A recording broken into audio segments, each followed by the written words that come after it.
Peace, family. It's your boy, Coach Indigo here. I just wanted to make a quick video. I'm in an interesting space right now. I'm about to go watch one of my homeboys play. Dre Davis, he played for Notre Dame. They about to play against UM today.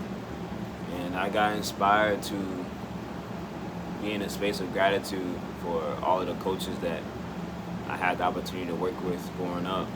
You know, being a kid from St. Louis, and not really having the resources or the money to pay for certain coaches. But I was very blessed and fortunate to be put in places for me to have those resources. I first just wanted to acknowledge all of these coaches and let them know how much they helped me out as a young kid, you know, from St. Louis. You know, I didn't really believe in myself that much, but my coaches did, and they poured into me.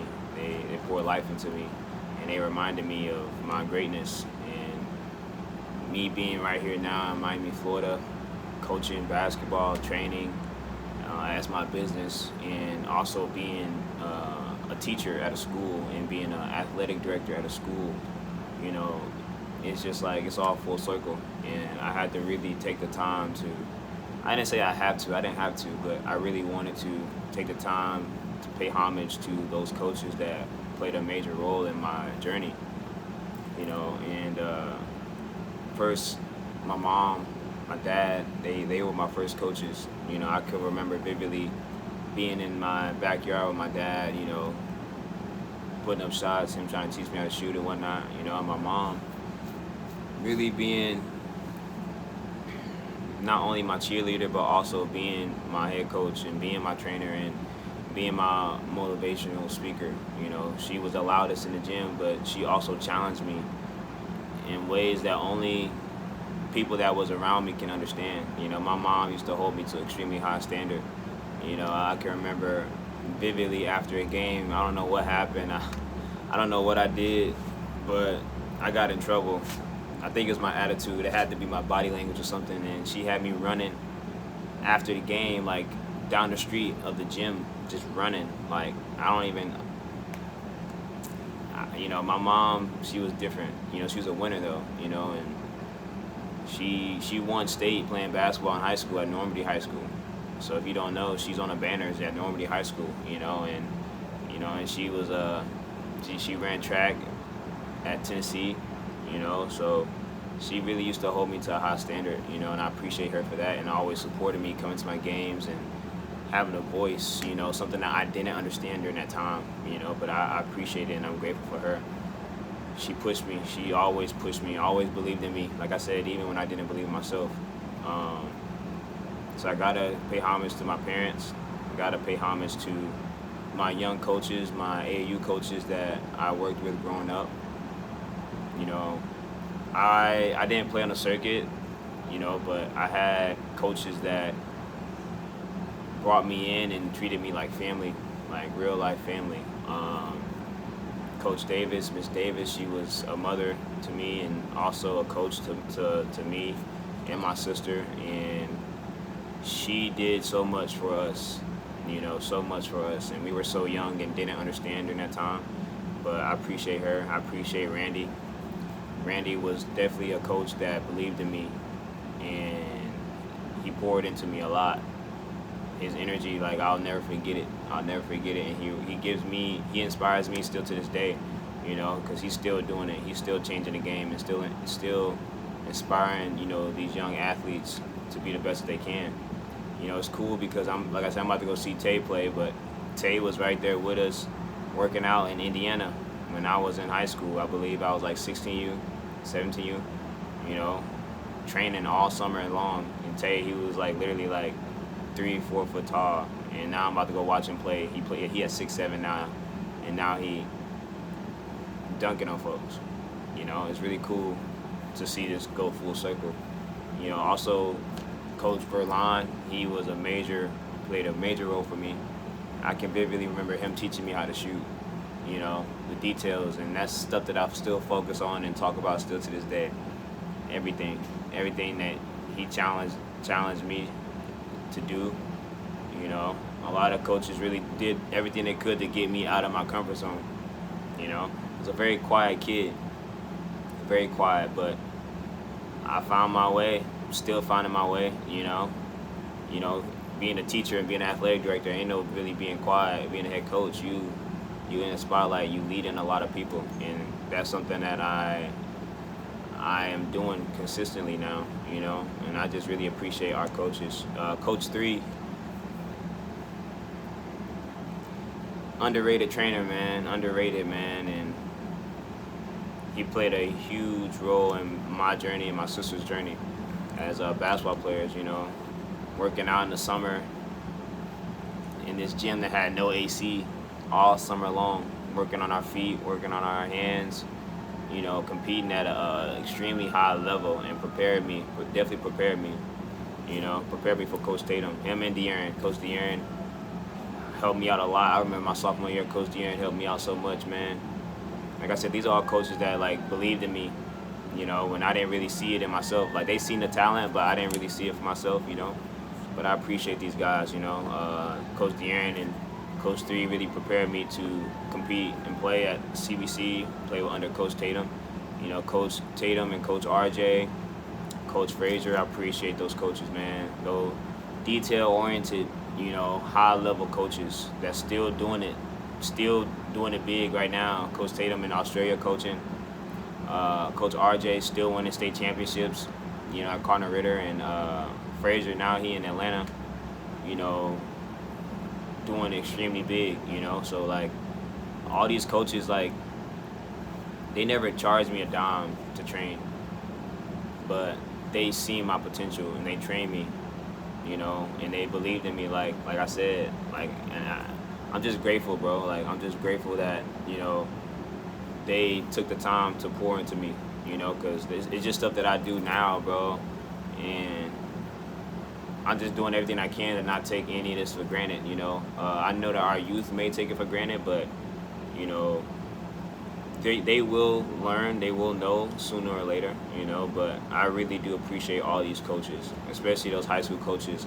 You know, being in St. Louis, we didn't have it like that financially, but we had really good, genuine coaches that really wanted the best for our young men and women in St. Louis, you know. And I'm just grateful to say that hey, it all was worth it, you know. It really was. My college coaches too, you know. I would like to acknowledge and give gratitude to Coach DB, Jacksonville University. He gave me the opportunity to, you know, to play for Jacksonville, you know, and to show that, hey, that I can be a Division I player, you know. He gave me opportunity, and he's part of the reason why I'm in Florida, as much as Coach Tatum is part of the reason why I'm in Florida. Coach Tatum wanted me to go JUCO. My mom wanted me to walk on at Jacksonville. I wanted to be in Florida. Mentally, I was so over basketball because of my junior, senior year being at CBC. I just wanted to be in Florida. I wasn't thinking that much of basketball. Almost mentally giving up, you know, so I wasn't interested in going the JUCO route. But, you know, if I would have went JUCO, I would have had a full ride scholarship. But I didn't believe in myself that much. Coach Tatum did. I went to Jacksonville, walked on there. I believe my first open gym there, I was pretty spooked at myself, at my own greatness, because I like, wow, I can really compete against these guys at a Division I level. And I was like, wow, I was just wild. And after that, I started to like take it serious, because I really stopped taking basketball serious for a little bit, you know. But I started to take it serious a little bit once I realized that I can compete against these guys, you know, being like one or two of the smallest people on the court, but being the quickest and really having the ability to communicate at a high level, because you already know how Coach Tat was, bro, you know. So I was prepared and I was ready, and I was able to compete with those guys. I didn't play much my freshman year, played a lot my sophomore year. had the opportunity to go to Canada, played my sophomore year.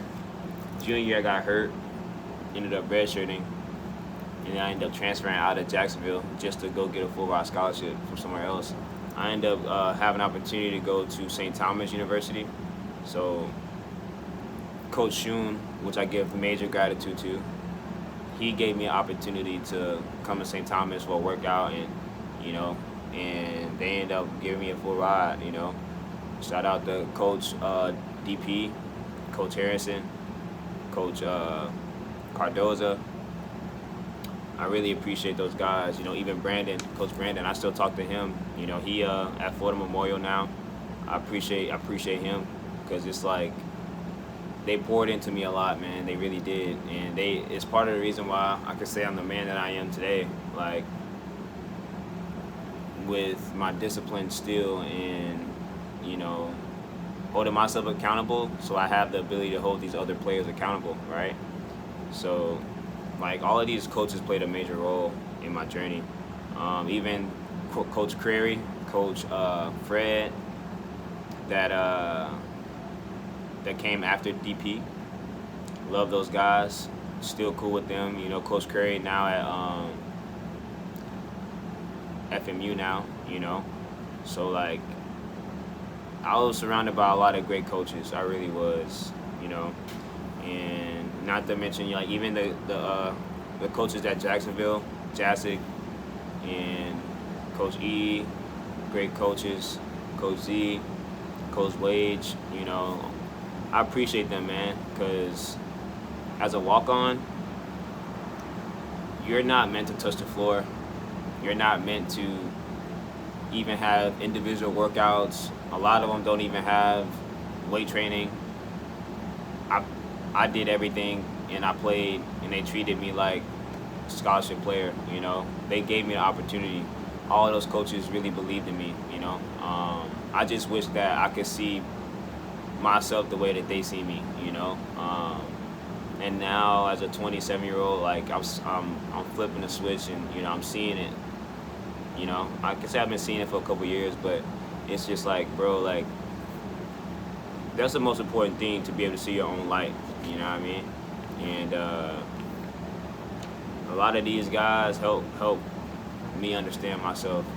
They really did, and a lot of these coaches were really patient with me too.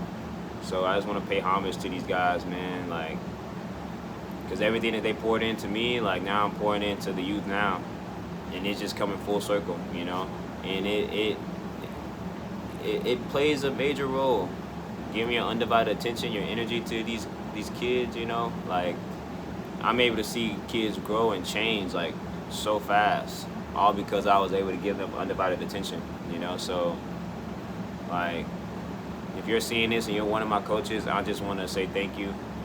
I just want to give you, your flowers, man, because it may seem like you didn't do much, but you sparked a lot, to me, that helps me, expand that out into the world now, helping people online, helping people in person, and me coaching these kids, you'll be surprised. A lot of these kids coaching their parents too, so it's just a ripple effect. It's a real ripple effect, and you gotta give gratitude to the ones before you, that did it, and the ones that poured into you. So I just want to say thank you. I really do, to all those coaches, and even the parents that sacrifice. Parents that don't have it, but still sacrificing. I really do appreciate you guys. Your work does not go unnoticed. It will pay off. My mom sacrificed so much for me and my sister to be in the situations and to have the resources that we had. It was times where we was homeless. She still made it work. And I'm just grateful. Just grateful, man. I train kids now, and I always remember about the times like, yo, I never paid for training because I did not have it. So I reflect and think about a lot of things when training with a lot of these kids that just don't have it. You know, like yo,